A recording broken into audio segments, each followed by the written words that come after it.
start off, I know everyone's probably looking like, why does he have the tag on his hat? You know, I get that a lot. We just came from D.C., the White House, and a lot of people were looking at me like, why do you have the tag on your hat? The reason I have the tag on my hat is so they know it's real. You know, I have the tag on my hat because I want everyone to know when I went into the store, I made a purchase. I took the money out of my pocket, I took the hat, I put it on the table, and I said, hey, I want this hat. Now, this is real. Now, I want the hat. I want to wear the hat when I walk down D.C., the streets of D.C., I want everybody to know, hey, I purchased this hat. This isn't fake, this isn't a joke. I have the hat on for a reason. And a lot of people, they think that, you know, it's about the man, Donald Trump. You know, it's just about Trump, you know. It's just about it. No. This means this Make America Great Again symbol that's on my hat. It means a lot more than just a man. You know, right. It's embedded in principles that was embedded into the country. You know, it's the Constitution of the United States of America, the law of the land, and any law that's repugnant to that is null and void. It's null and void. You know, that's why I wear this hat, and that's why I have the tag on it, so you know it's real. You know, but yeah, like as you said, we are the Hayes brothers. We got started doing YouTube a couple years back. I guess we have other people here. We don't claim to be some. I guess you can say we don't really claim to be some individuals who have studied the Constitution in depth and just know where all the ins and outs, know everybody in our congressional district and everything like that. But we have recently come into the knowledge that we were doing something wrong. And I guess we can just go back and tell a little bit about our story. So as I said, we got started a couple years ago doing YouTube, and how that came to be is around the 2016 election. We decided to actually start taking note of what was going on in our surroundings. We haven't always been the individuals who cared about politics and actually what was going on. We were actually the kids that grew up and went to school and made fun of other kids because they didn't have free lunch. Not understanding that meant that we was poor. You broke. You ain't got no money. we don't have any money. That's why we have free lunch, you know. We need help. But we didn't realize back then. We would just go over and be like, we got free lunch. Y'all don't. We're the cool kids. Wasn't the case. But we didn't realize that back then. So that was kind of how we grew up. As you said, we're from Lewisburg. I don't know if everyone knows Lewisburg is not Raleigh, obviously. Right? So we grew up with the trees and the guns and the cows, and you know. So that's kind of where we grew up. But our father, 84 years old, if you can believe it or not, you probably look at us and like, there's no way possible. You're lying. Kids at school used to say the same thing, like, you're lying. There's no way your father's like in his 60s. But yeah, he's 84 years old. He grew up as a sharecropper.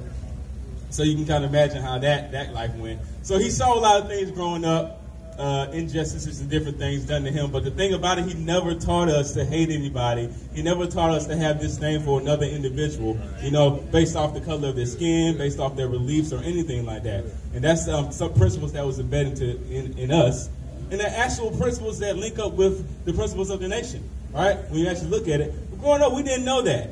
So the one thing that he did get wrong, he taught us on these biblical principles and different precepts and different things. So that was in our spirit. But we didn't understand that growing up, you know. Because just based off the color of his skin and societal standards, he believed that just because of that, I'm a what? I'm a Democrat. That's just black, I'm a Democrat. That's just what he believed.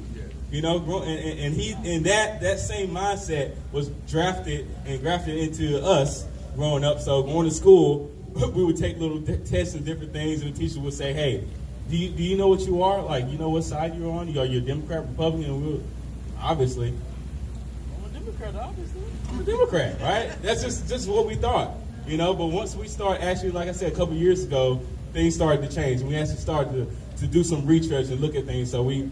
During the primaries, I actually started doing research. And it's 2016 at the time. I'm like, okay, Google is relevant. All we have to do is just go online and look up some different things. So we start looking at the different platforms and whatnot, and we're like, something's not right here. Everything that I've been told, everything that I believe or thought I believed, it's a lie. What I truly believe is not linking up, and is not coinciding with what I say I am. You know, the group that I say that I'm affiliated with, it's not linking up. So as I said, once we started doing research, we were like, yo, something's got to give. Like, I'm like in my 20s now, and everything that I've been taught from a child is not linking up with what I say I believe in. It's not linking up with the people that I'm voting for. I don't know what's going on. So, I mean, I guess you can talk a little bit about, you know, that time and the shift in your mindset as well. Woo! All right. So the year is 2008. I'm 18 years old. Well, I'm 17. I'm getting ready to be 18. My mom tells me, you got 2 months to get out of my house after you graduate. Ain't no standing around, waiting around. You got 2 months, and you got to go. So, all right. It's February. I got a few months to figure out what I'm going to do. Military. Here we go. So I signed my name. So signed up for the Air Force in February of 2008. Don't say hooray yet. Don't say hooray yet. It ain't over.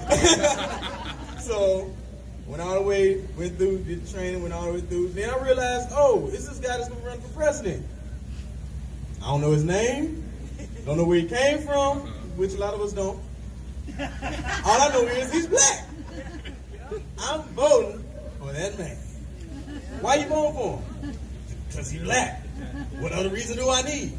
Stupid. It was a little stupid, I admit. But, all right, go through. It's September. I leave. Go to Memphis, leave. Go to San Antonio, to Lackland. That's where I'm at. And I put my ballot in, did all the ballots and all that stuff. Still saying I'm voting for Obama. Don't know who he run against. I don't care because Obama's black. That's what I'm going to do. So, did that, went through basic, decided, the Air Force decided they was going to kick me out because of my flat feet. So I come back home and I'm like, all right, I'm still voting for Obama. It don't matter what happens to me. I don't care. I'm still voting for Obama. Workforce, he's going to give us stuff. We're going to get free stuff from Obama. My Obama phone! That's what I want. I want my Obama phone. Food stamp, whatever I can get. Whatever I can get, my free health care, whatever they can get. Like yeah, that didn't work out too well. So I vote for Obama, like an idiot. First time voting, I voted for him like, yes, change is coming. Little did I know the change that was coming was detrimental to our rights and our liberties. But there you go. So did that. 2008 goes through 9, all the way to 2012, comes around again. I'm kind of mad. I'm like, all right, the stuff he said he was going to do, he didn't really do. But I'm going to vote for him again to give him another chance. Yes, 2 times stupid. That was my first time voting in 2012, so I only fell for it once. You only fell for it once. Don't follow Big Brother League, because Big Brother don't know what he's doing. But voted for him again. Went all the way through 2016. When 2016 came around, I actually started reading. Started reading and realizing, yo, this ain't lining up. This is not lining up at all. The stuff that I love liberty, I love my guns, I like my guns, I always like my guns, but this side over here wants to take my guns, but you ain't getting them. So, yeah, so this don't make sense. So what have I been doing wrong? I've been saying that I believe these things, but I'm not putting them into practice. And that's really the issue a lot of us have in the nation today. We do a lot of things, we say a lot of things, but we don't really stand up for what we're talking about. Big issue. That's that. Exactly. There you go. Keyboard warriors. Say things on the keyboard when it comes down to standing up and actually doing something. It's not here. I don't want to say nothing about the crowd here today, but it's raining and some folks ain't here. Exactly. So just saying. So yeah, Trump was there. You got Hillary. You got a long line of Democrats that were there. And the things they were saying were disgusting. Straight up disgusting. We're talking about taking people's rights, taking people's homes, taking people's property without due process. The only way they're going to get it. There you go. Or we give it. Exactly. Exactly. Taking babies' lives. Now that was the last straw for me. You start talking about they're gonna killing kids. That's I know. Come on. It's evil. It's It is evil. Demonic. On planet Earth. Satanic. Yes. And I don't know. Take the mic. I'm about to start ranting, and that's not good. Take the mic. All right, there's nothing wrong with a little rant every now and then. But as he said, that's kind of pretty much how we got started there. And after that, we was like, yo, I was like, hey, we got to do something. We have to do something. Like we've been lied to for too long, and we actually told our father. We started talking to our parents, talking to our father, and different things. He was like, well, but I mean, we vote that way. I'm like, Pops, why do we vote Democrat? Like, why? This whole time, I only voted once at this point, so I'm like, why? I'm about to make another decision here. So the election coming, why are we voting Democrat? Tell me this. I'm learning different things about them that don't even line up with our like religious beliefs. Like, why are we doing this? And he's like, well, you got to vote for the people that's for us. I was like, he's like, what?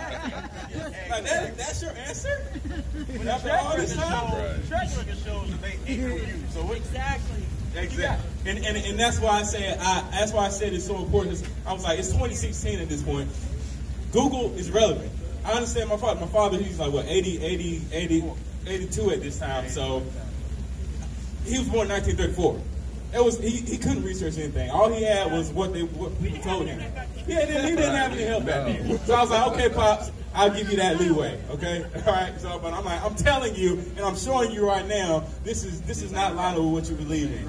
So he took that to heart. And of course, like you said, we made the decision to switch up and vote for Trump. Now, I had done some research. I was looking at different people like Rand Paul and whatnot. So, but still, to me, that's big because the whole time, all I know is Democrat. I voted for Obama because he's black. So I'm thinking now, and that was big for us. We were actually thinking then. We were using our own minds, doing our own research, and that was huge for us. So after that, unfortunately, people still weren't really listening to us because we thought we had won the lottery or something. We were running around like, yo, I did not vote Democrat. Like, we won our father over, so that was like, I felt like I won a soul over or something. I felt like I saved a soul, So it was amazing. So we were stoked. So we were just running around telling everybody about what we believed in. People were looking at us like, you cool. You Uncle Tom. You whatever else I can't think of right now, but don't go too far. Don't go too far. Yeah. So it wasn't so bad when it was just people around our community, but once we actually decided, like we were like, no one's listening to us around here. Let's talk to the computer. So let's talk to the computer. So he sets up a YouTube channel. We jump on and start talking. And we just started talking. The first video we ever did was called, what was it called? Black Trump Supporters and Unlocking Perspective. There you go. And it racked up a few 100,000 views in a few days. So it was crazy. But we didn't expect it to happen. We just thought it was going to be like 10 or so people looking at us and then calling us whatever. But we got on there and we started getting death threats.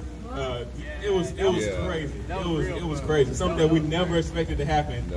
So no weapon. They can't handle the truth, right? We cannot handle the truth. And it was like a 15-minute video. We were just talking about different things that we had learned from doing research. While we weren't going to vote for Hillary, we just different things that we had researched and found out that were true and legitimate.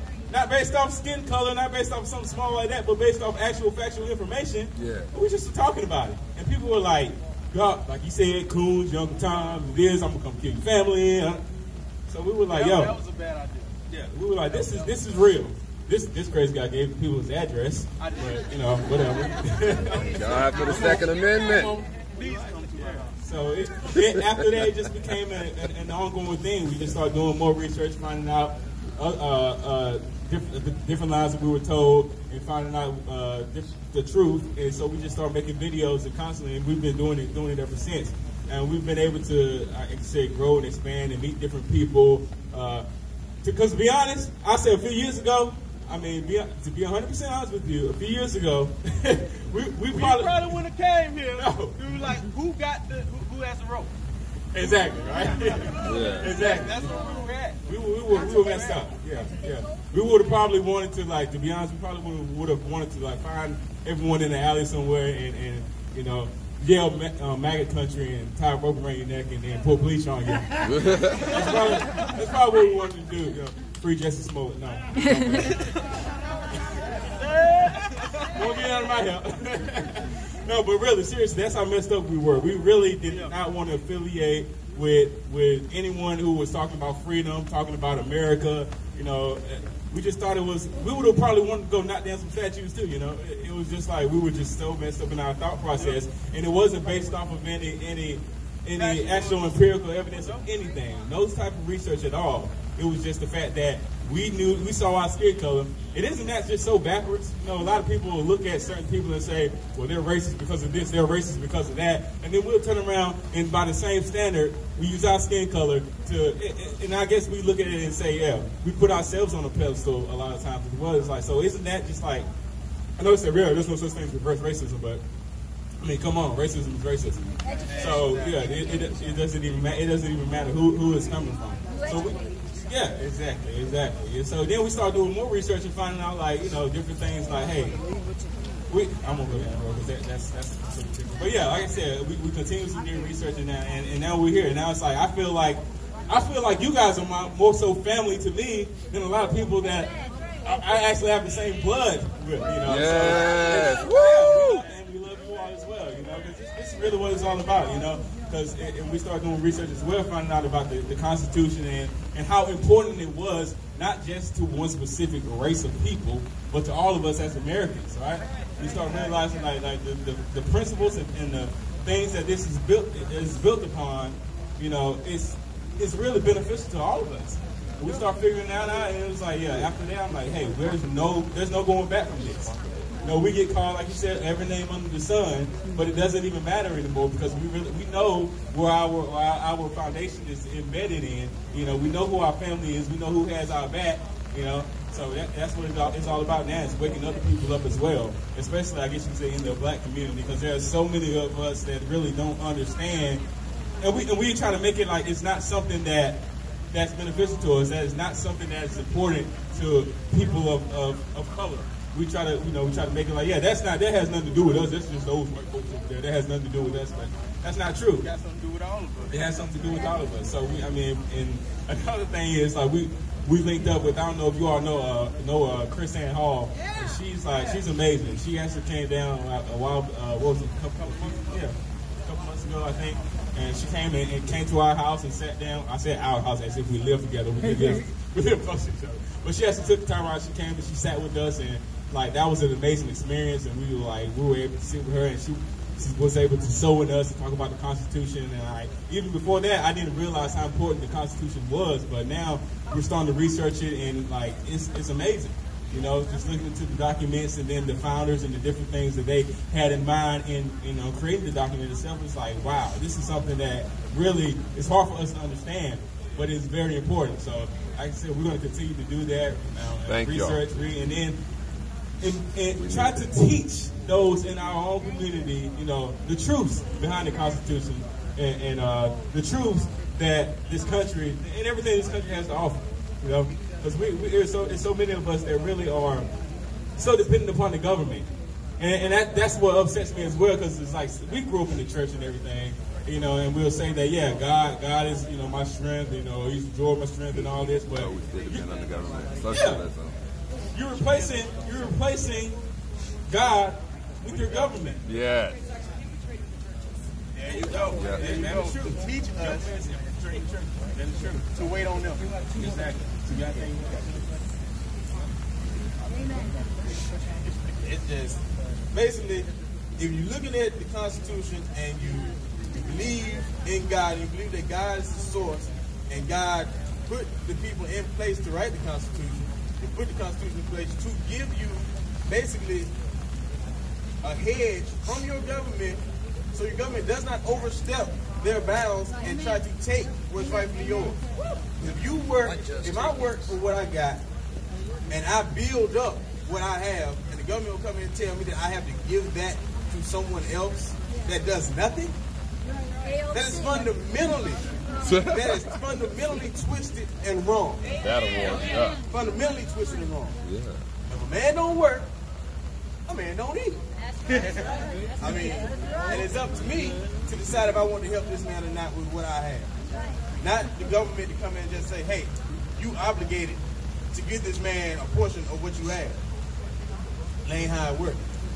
That's not how it's supposed to work. people want to come in and say, all right, people think I'm crazy. I have AR-15, I have a lot of guns. A lot of guns. Now people look at me like, you don't need them guns. What you need them guns for? And the fact about I need them, that the government got them, so I want them. Exactly. The Second Amendment was not for hunting. It won't for me protecting my house from somebody trying to break in. It's to fight against the government that wants to come in and control me and kill my way of life. That's really what it's about. Yes. That's what it's for. To protect your people and your family from your government. If you want to look at that like, so you don't trust your government? No, I don't trust my government. My government wants to kill an unborn child. What? Right. And you gonna trust them with your life? No. That makes no sense to me. It makes no sense to me. When the government tells you that they can come in, look at the what was the case with the Bundys and stuff. But they come in and just gonna take the land because we want it. You ain't even supposed to be owning land. But you gonna come in and tell me that you gonna take what's mine? Yeah. Nah.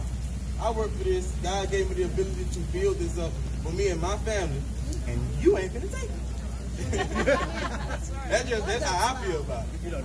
Maybe somebody else feel a little bit different, but that's how I feel about it. So. And that's what I want to say is I like it into like when we look at a parent and a child, you know. I like it into that because as a child, if I go and say, Mommy, Chris hit me upside the head. Mommy gonna go and she gonna talk to Chris, right? She's gonna address that situation. She's supposed to at least, right? That's what she's gonna do. But if I go to Mommy and say, Mommy, I got an issue with you. That chicken that you cook tastes like feet. I'm gonna tell you, if you don't go in there, boy, and eat that food, you know, I'm gonna have to do what Mama said. You were not existing. Yeah, I won't exist. That would be a bad idea. I never tell Mom that. We ate everything that was at the table. But I just like that too with our government, you know.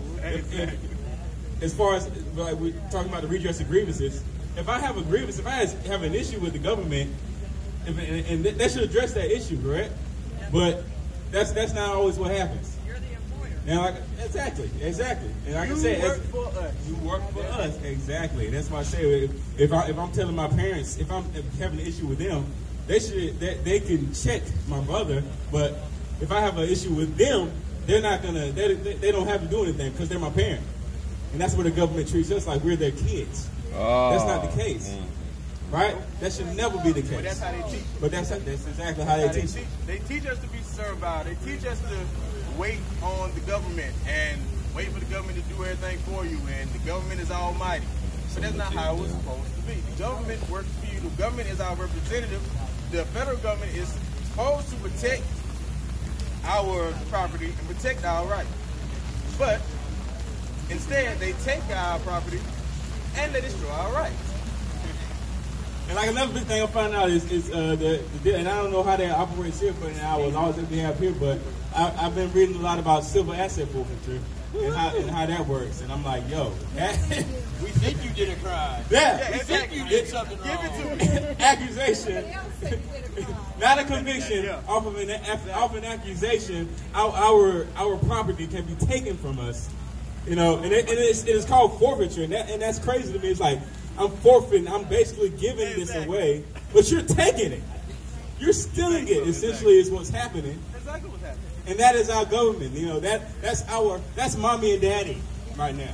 They're taking it from mommy and daddy. My moms and pops don't have to tell me. They take it from me. Fire. If they want to, they take it from me because they bought it. Get rid of it. What did the government create? What did they do? Nothing. It's ours. But you can come and just take it? Yeah. No way. Yeah. No way. Yeah. And I say we've been learning that, and we've been growing, and we hope to continue to teach as much as we can. It's like this was so important to us today, and in our invitation. Thanks, President Trump, for the invitation to the White House. It was an amazing experience. Like it was awesome.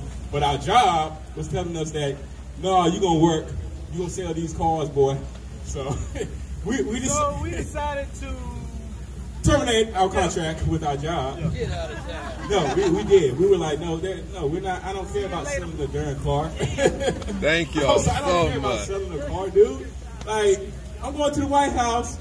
I'm going to talk about liberty. I don't care. So we were like, yeah, we're real close, as you can tell. Every job we work together.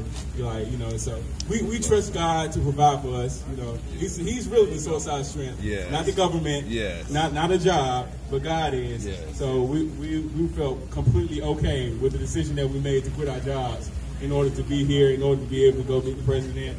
And like I said, this is important to us. Our heart is so deeply embedded in this now, in this fight for liberty, that we know God's going to take care of us regardless. We got you. We got you. So we appreciate the invite here, man. And with that, we're done. The Hayes Brothers. You know, you can follow us on YouTube, Facebook, Instagram, Twitter. Y'all so much. At Brothers Hayes. So we appreciate all the support. You know, we appreciate all the love. You guys are our new family, all right? Yes. Just be praying for us. Yes. We're going to be praying for you guys, and let's do this together, all right? All right. Woo! Yes.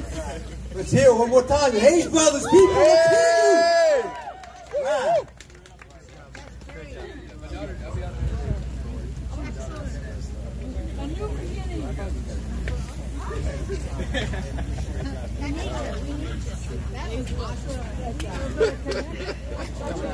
Thank you so much, Chris and Joel.